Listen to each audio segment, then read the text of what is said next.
Everyone says learn Python for hacking, but nobody actually tells you what that means or where to start. So you end up spending 3 months building a calculator and a rock, paper, scissors game, wondering how any of this relates to exploiting SQL injection or cracking passwords. Here's the truth. You don't need to be a Python expert to use it for hacking. You just need to know enough to automate the boring stuff, parse data, and build custom exploits when the pre-made ones don't work. Most hacking is just running tools other people built, but the moment you can write Python is the moment you stop being limited by what tools exist and start building exactly what you need for the job. Before we go further, if you like the way I break this stuff down and you actually want to learn hacking the right way, then check out CyberFlow's Academy, my private community. Inside, you get full step-by-step courses on ethical hacking, bug bounty, web hacking, OSINT, Python, C++, and reverse engineering, plus a private Discord where you can ask me anything and learn alongside people already getting insane payouts. You also get all my cyber docs, the cheat sheets, workflows, Recon templates, OSINT checklists, exploit notes, and practical challenge-based labs that actually force you to apply the skills, plus the $1,000 playbook that shows you how to make your first grand from hacking. And we include all my tools and setups, so your machine is ready from day one. If you want all that, courses, labs, playbooks, everything, it's in the first link in the description. See you inside. Here's how you actually learn Python for hacking. Start with Automate the Boring Stuff by Al Swigert. It's free online and teaches you practical Python in weeks, not months. Skip the first few chapters if you already know variables and loops. Jump straight to web scraping, working with files, parsing data, regex, all the stuff you'll use constantly. The second you finish that book, stop doing tutorials and start building hacking tools immediately, because that's how you actually learn. Your first project should be a port scanner. Sounds basic, but you'll learn sockets, threading for speed, error handling when ports are closed, output formatting, everything foundational. Use Python's socket library to connect to IP addresses on different ports. Wrap it in a try-except block to handle closed ports gracefully. Add threading with concurrent.futures to scan multiple ports simultaneously instead of waiting 10 minutes for one IP, and suddenly you've built something that actually works, and you understand how Nmap does what it does under the hood. Second project is a subdomain enumerator. You'll learn HTTP requests with the requests library, DNS lookups with DNS Python, reading word lists line by line, handling timeouts and exceptions when domains don't exist, and outputting results to files. This teaches you how enumeration tools work and why sometimes they miss subdomains. It's usually because the word list sucks or the timeout is too aggressive. Now you know how to fix that. Third project is a hash cracker. Read a file of password hashes. Hash each line from a word list with hash lib with MD5 or SHA-256. Compare them to your target hash. Print matches. This is literally how Hashcat works conceptually, just way slower because you're not using GPU acceleration, but you'll understand the logic and you can optimize it later with multiprocessing to use all your CPU cores.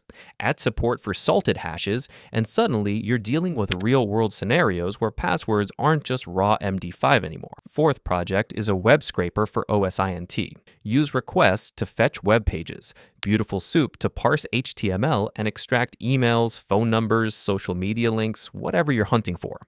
Add RE library for regex to find patterns like email formats or phone numbers. Save everything to a CSV with Python's CSV library, and you've built a Recon tool that actually finds information for social engineering or target profiling. This is how you build custom scrapers when the target site structure doesn't play nice with off-the-shelf tools. Fifth project is automating Nmap with Python. Use subprocess to run Nmap commands from Python scripts. Parse the XML output with xml.etree.elementary, extract open ports and services, feed that data into other tools automatically. Maybe if port 80 is open, you automatically run Nikto or GoBuster.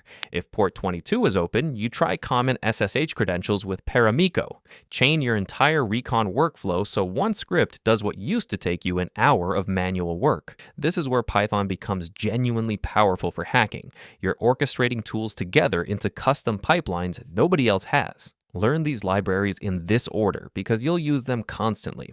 Requests for HTTP interactions, Beautiful Soup for HTML parsing, Scapy for packet manipulation and custom network tools, Paramico for SSH automation, Subprocess for running system commands and other tools, Socket for low-level networking, Multiprocessing for speed when you're brute forcing or cracking, and RE for regex patterns, finding emails, IPs, anything with predictable formats.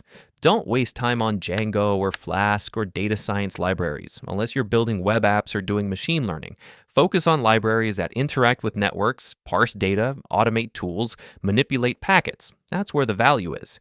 And for the love of God, don't get stuck in tutorial hell building to-do apps and weather dashboards. Every line of Python you write should be solving a problem you'd encounter in an actual pen test. Practice on real scenarios. Go to Hack the Box or Try Hack Me, find the machine, enumerate it manually first, then write Python scripts to automate what you just did manually. If you spend 20 minutes running GoBuster against different word lists, write a script that tries all your word lists automatically and combines results. If you're manually testing for SQL injection and 10 parameters, write a script that fuzzes all of them with payloads from a file. Every repetitive task is an opportunity to write Python that saves you time next time. Read other people's exploit code on ExploitDB and GitHub. Don't just run them, actually read the Python and understand what's happening. How are they crafting the payload? How are they sending it? How are they handling the response? Copy techniques you see, modify exploits for different scenarios, learn by reverse engineering working code. I've learned more from reading messy exploit scripts than from any course, because you see real-world solutions to real-world problems, not sanitized examples from textbooks. Join Python communities on Discord and Reddit where people are actually using it for security, not building SaaS products. Ask questions, share scripts you've built, get feedback on your code, learn from people better than you. The Hack the Boss Discord and various CTF Discords have channels for scripting help, where people will actually review your exploit code and tell you why it's slow or breaking. That feedback is invaluable. The goal isn't to become a software engineer. It's to become dangerous enough with Python that when you encounter a weird vulnerability or a custom application or a target that doesn't work with standard tools, you can whip up a script in 20 minutes that gets the job done. That's the difference between being a tool user and being a hacker.